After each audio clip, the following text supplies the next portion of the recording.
In this video, we're going to look at sections 1 and 2 of Chapter 2. So Chapter 2 is titled Exploring Data with Graphs and Numerical Summaries. Saying something useful about raw data can be difficult, if not impossible.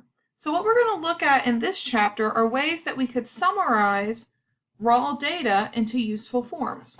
So for example, if you look at page 1 of your Chapter 2 notes, you'll notice an example, and the example reads, suppose a veterinarian collects information from a sample of 25 dog owners who visit her clinic. For each dog, she collects breed, age, and last birthday, weight, and height to shoulder inches of the dogs. So located on page 1 is a table of that data. And as you can imagine, if I ask you to describe the weight of the dogs, but you weren't able to calculate any summaries or make any plots, describing those weights would be rather difficult. And here we have a data set with only 25 rows or patients, but it's very possible we could have a data set with thousands, which would make this task even more difficult. So one of the goals of this course is to be able to summarize a set of data. And again, this is because it's very difficult to look at a table of data and see what's happening.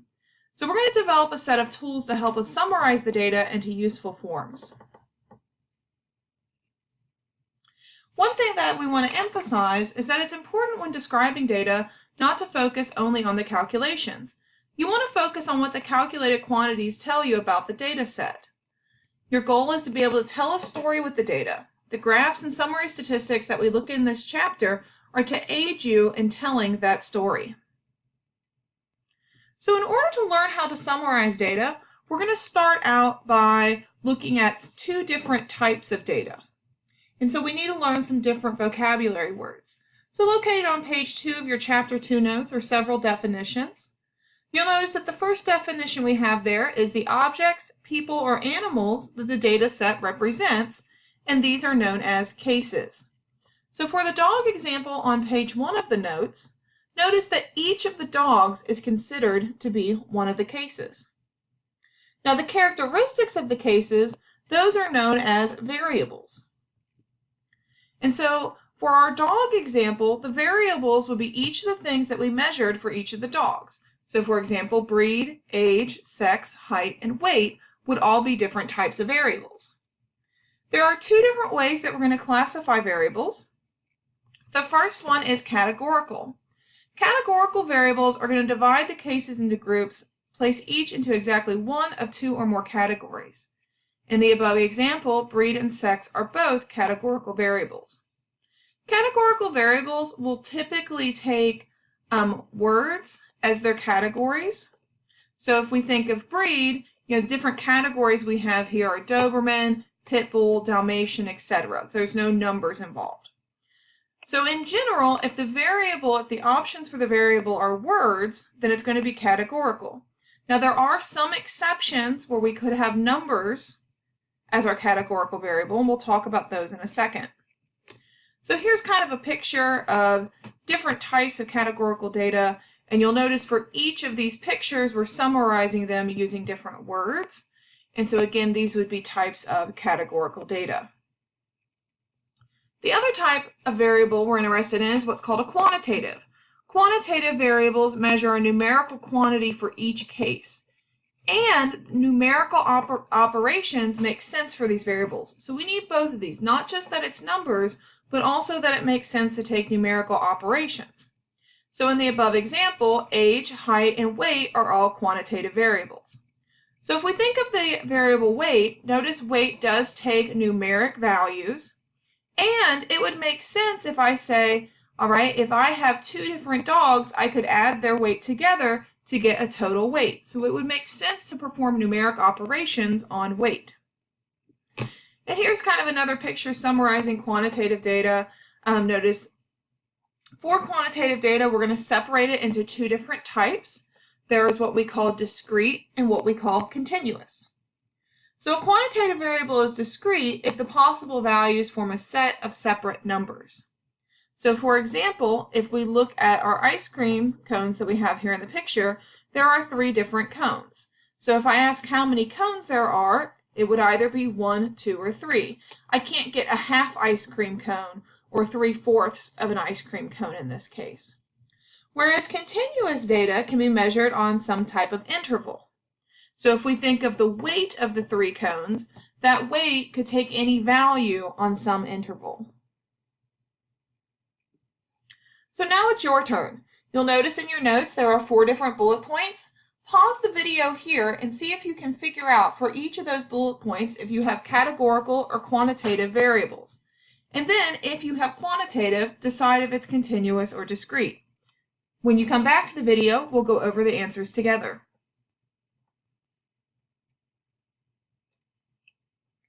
The first bullet point reads, number of whole leaves on a tree. We'll notice if we're counting the number of whole leaves, that is going to take a numeric value, and it would make sense to add those all, add up the number of leaves across different trees, so it makes sense to take numeric operations on this. So this is going to be a quantitative variable, and then even further, it's going to be a discrete quantitative variable. Because notice if we're counting whole leaves on a tree, that can only take values like 1, 2, 3, 4, 5, all the way up, into the thousands, but it wouldn't be possible to have, for example, 12.5 or 12 3/4. We're restricted to just those whole numbers, making this discrete. Whether or not someone believes in alien visitation, well, the answers here are yes, no, or maybe. So this is going to be a categorical variable. Zip code. Zip code is a harder one because zip codes do take numeric values, but it doesn't make sense to take operations on the zip code. So for example, if we took my zip code plus your zip code, that doesn't hold any meaning. So zip code, even though it takes numeric values, is a categorical variable. And then finally, the amount of time it takes a student to complete an assignment. This is measured in numbers, and it does make sense to take numeric operations. So this is going to be a quantitative variable, and it is continuous because we could measure that time on an interval. We're going to start by looking at how to describe categorical variables first, and we may be interested in describing 1 or 2 categorical variables. We're going to look at how to describe these variables both numeric and graphically. So we're going to first start out by how can we summarize a single quantitative variable. And so what we're going to do here is we're going to look at what is known as the distribution of the variable. The distribution describes how the observations fall across a range of possible values. And we can summarize the categorical variables in what is known as a frequency table. So we're going to look at how to build one. To build a frequency table, you start out by writing down 2 columns. And suppose we're interested in building a frequency table of the variable breed from the data set on page 1. So in the left column, we're going to have breed, and in the right column, we're going to have frequency. And frequency is just another word for count. So the next thing we're going to do is write down all of the different breeds that we see in the data set. So take a moment and confirm that these 6 different breeds are the only 6 breeds that are in that data set on page 1. Next, for each of the breeds, we're going to count how many times each breed appears. So for example, if we're interested in Dobermans, you should count that there are 3 Dobermans in the data set. So we're going to write 3 next to Doberman. Pause the video here and see if you can finish the frequency table using the data set on page 1.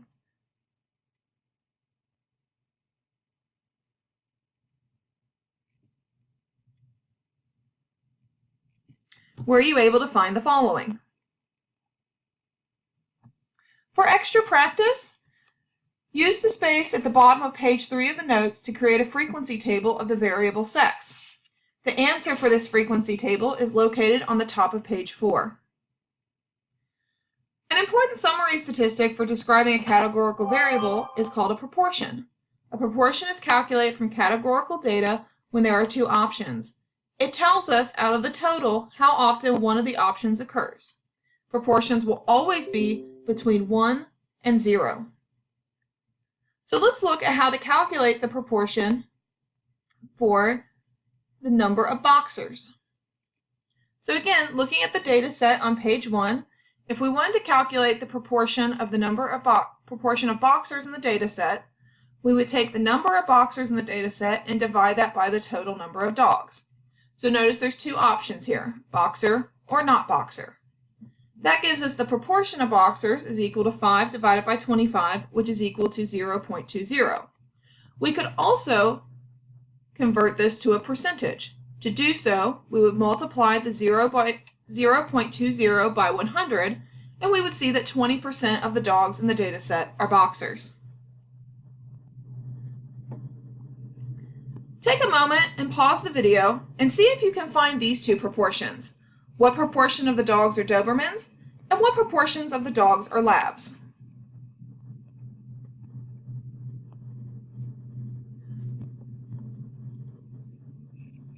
Were you able to find the following? The proportion of dogs that are Dobermans is 3 out of 25, or 0.12. You could have also wrote 12%. To find the proportions that are Labs, you would take 5 divided by 25, which is 0.20, or you could have written 20%. Proportions are also known as relative frequencies. So instead of building a frequency table, we could also build a relative frequency table. A relative frequency table is a table which looks at the proportion of units in each category of the categorical variable. The relative frequencies will always sum to 1. So let's look at how to build a relative frequency table for the variable breed. We're going to start very similar to what we did when we built the frequency table. We're going to start with two columns. One column for breed, where we write down all of the breeds, and one column for the relative frequencies. Next, we'll calculate the relative frequency for Doberman.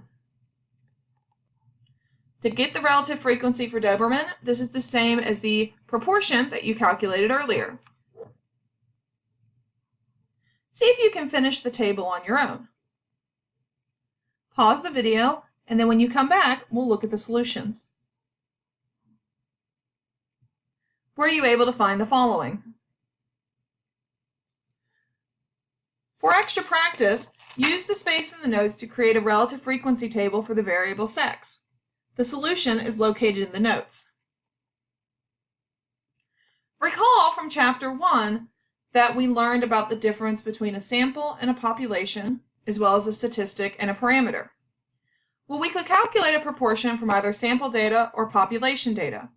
When we calculate a proportion from sample data, we denote it as p hat, and when we calculate a proportion from population data, we're going to denote it using the letter p.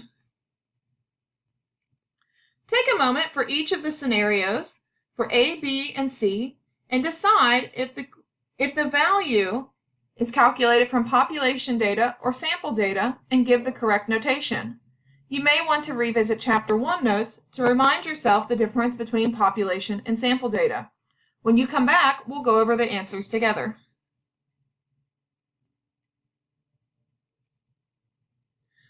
For Part A, you should have found that those 550 respondents are sample data. Therefore, you would want to write that p hat is equal to 0.52. For Part B, they were able to speak to population data. So for Part B, you will have p is equal to 0.74. For C, they spoke to sample data, or they collected sample data rather. So you should have that p hat is equal to 0.46. Next, we're going to look at section 2.2, and we're now going to focus on graphical summaries of data. And we're going to start by looking at ways to summarize categorical data using graphs. The first one we're going to look at is a pie chart. A pie chart is a circle having a slice of the pie representing each category. The size of the slice corresponds to the percentage of observations in that category. The circle represents a whole. If you are missing data and still want to create a pie chart, you may need to use some generic categories such as other or missing. So for example, we could summarize the dog breed variable with a pie chart. And so you'll notice here we have a pie chart with each of the 6 different dog breeds that we saw before. So using the frequency table on page 5, the first thing you'll want to do is label the percentage each slice represents. So for example, we saw that labs were 20% of the data. So next to lab, you will want to write a 20% in your notes. Next to Doberman, you would want to write 12%. So pause the video and see if you can label the other dog breeds using that frequency table. Now that your pie chart is labeled, see if you can answer these 3 questions. Pause the video and then come back for the answers. Using the pie chart, we can see that pit bulls are the most popular breed. They have the largest percentage, with 24%, and they have the largest slice of the pie. We can see that Dalmatians are the least popular. They have the smallest slice of the pie and the smallest percentage with 4%.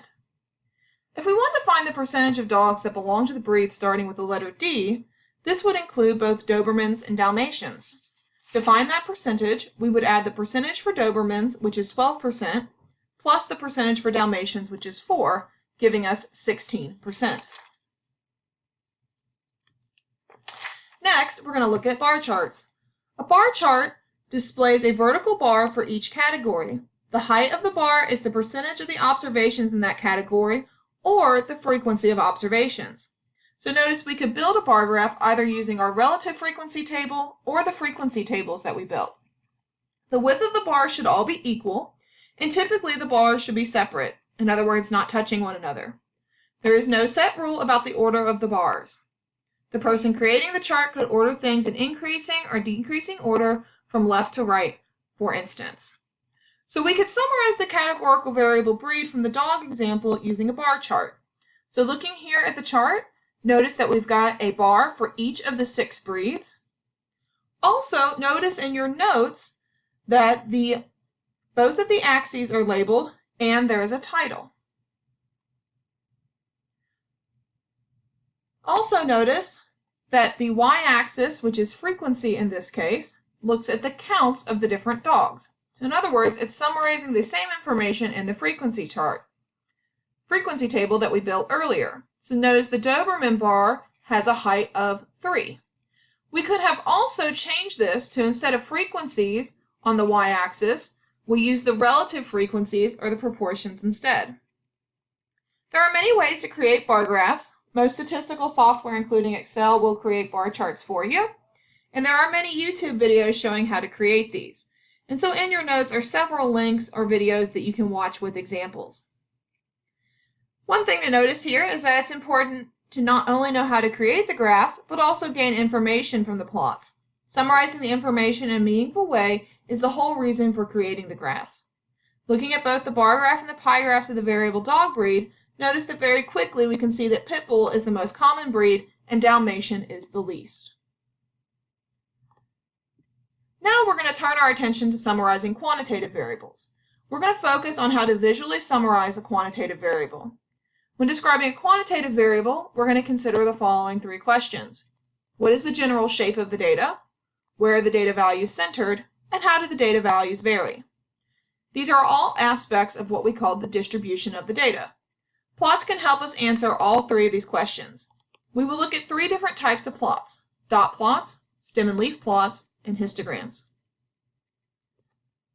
To illustrate the visualization of quantitative variables, we will look at a new data set. And so in your notes on page 9 is a link to that data set. We're going to look at a data set that consists of different brands of cereal. And so again, listed on page 9 of your notes are the different variables that are measured in this data set, and you'll notice that some of them are categorical and some of them are quantitative.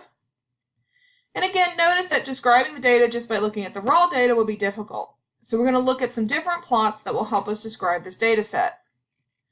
One thing to be cautious about here is that continuous data are often recorded rounded to the nearest whole or other place value that makes it look simpler. While this makes the data appear discrete, it is in fact continuous and will be analyzed and interpreted as continuous data. So we're going to start out by looking at a dot plot. A common way to visualize the shape of a data set is a dot plot.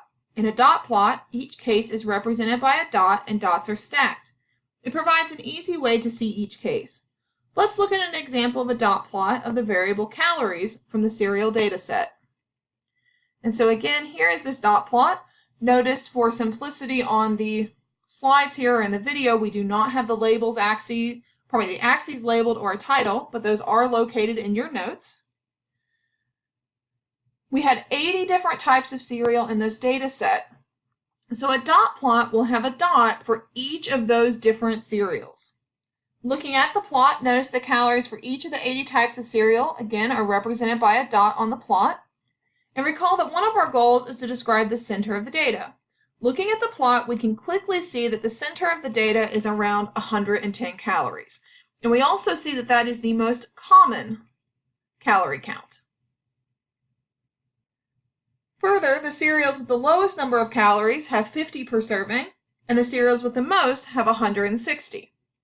And so looking at the 160, we could see that there was one cereal type that had calories 160 per serving, whereas there were 3 that had 50. Located in your notes is information on how to construct a dot plot, either by using technology or how to construct a dot plot by hand. Next, we're going to look at an example of a stem and leaf plot. A stem and leaf plot, like the dot plot, displays each individual observation. Each observation is represented by a stem and a leaf.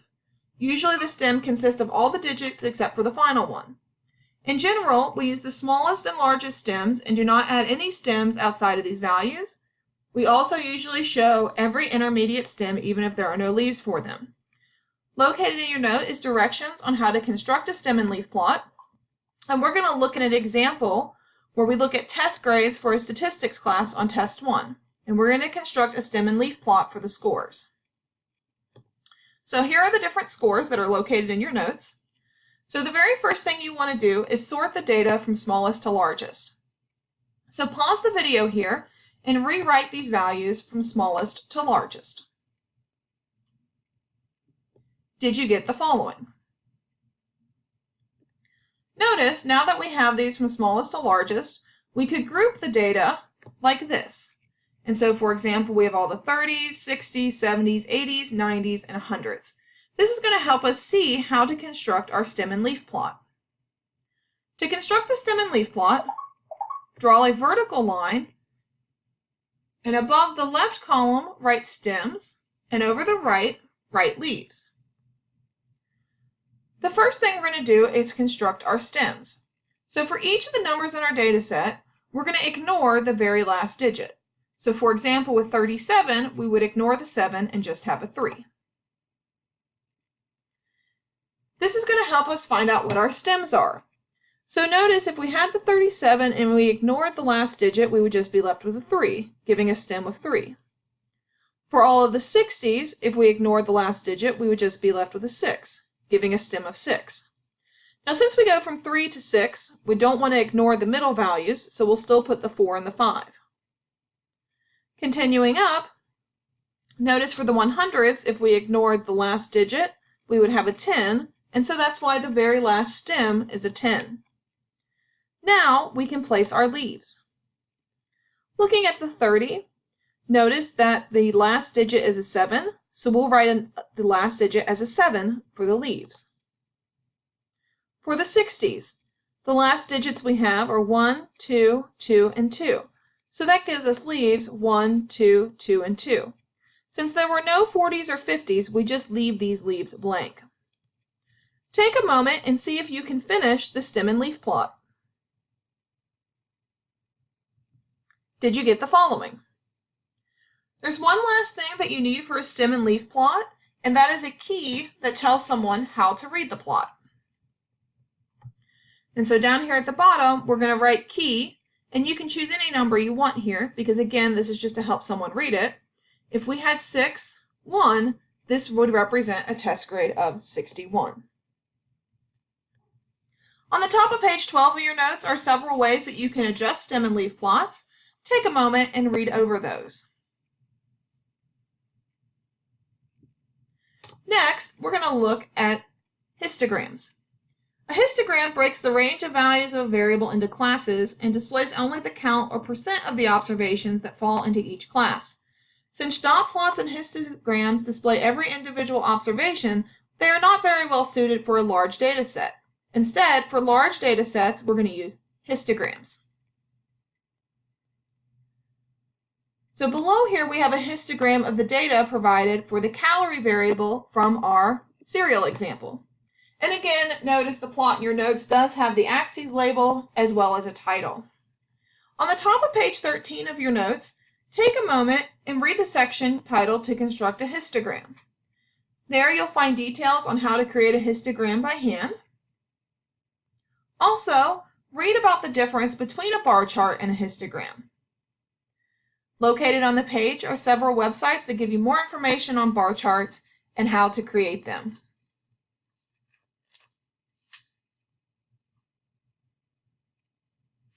Remember that one of our goals is to be able to describe the shape of data. Generally, we're interested in the big picture when we talk about the shape of a distribution. And so there are several different shapes that we're interested in, and we're going to look at examples of each of these. A plot is called symmetric if the two sides approximately match when folded on a vertical center line. So notice in the picture, the bottom two shapes would be considered to be symmetric. If the data are piled up on the left side and the tail extend relatively far out to the right, we call this right skewed. So here's a picture of right skewed in the upper left-hand corner. If the data are piled up on the right and the tail extends relatively far out to the left, we call this left skewed. So notice this picture here is left skewed. Data are bell-shaped if they are symmetric and we have the shape of a bell. So notice this one in the bottom left is bell-shaped. Of course, there are many other shapes that are possible. When describing the shape of a data set, we're looking for the overall pattern. No plot will be perfectly symmetric. Additionally, we can talk about the number of peaks that a distribution has. A distribution is unimodal if the plot has one peak. So notice all three of these are unimodal. Bimodal if it has two peaks. So notice none of these plots are bimodal. We have another definition here. Outliers are data points that are very large or small compared to most other data points. They are extreme data points. One way to detect outliers is to look at a plot and see if any of the points look extreme compared to the others, or look for large gaps in the values. Later, we will look at a numerical way to detect outliers.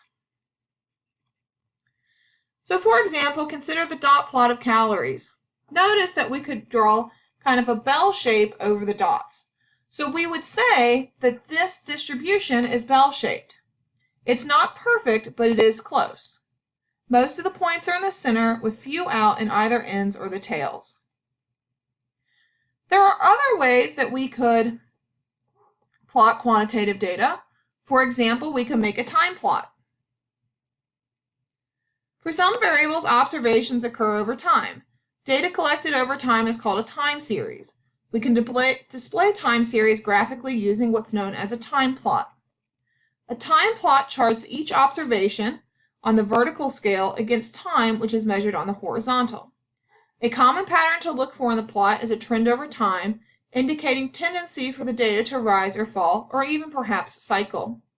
On page 45 of your textbook is an example that looks at the annual average temperature in degrees Fahrenheit in Central Park from 1869 to 2012. A smoothing curve, the red line, is superimposed. Time series are also sometimes displayed as a type of bar graph where time is displayed on the horizontal axis. An example of this can be found on page 44 of your textbook or at the top of page 16 of the notes. The bar graph displays the number of people in the United Kingdom between 2006 and 2010 who use the internet every day. Often we'll describe trends that simply increase or decrease over time. Can you think of something that when plotted against time might have a cyclical pattern? So this ends the video on sections 2.1 and 2.2. In the next video, we'll pick up on section 2.3.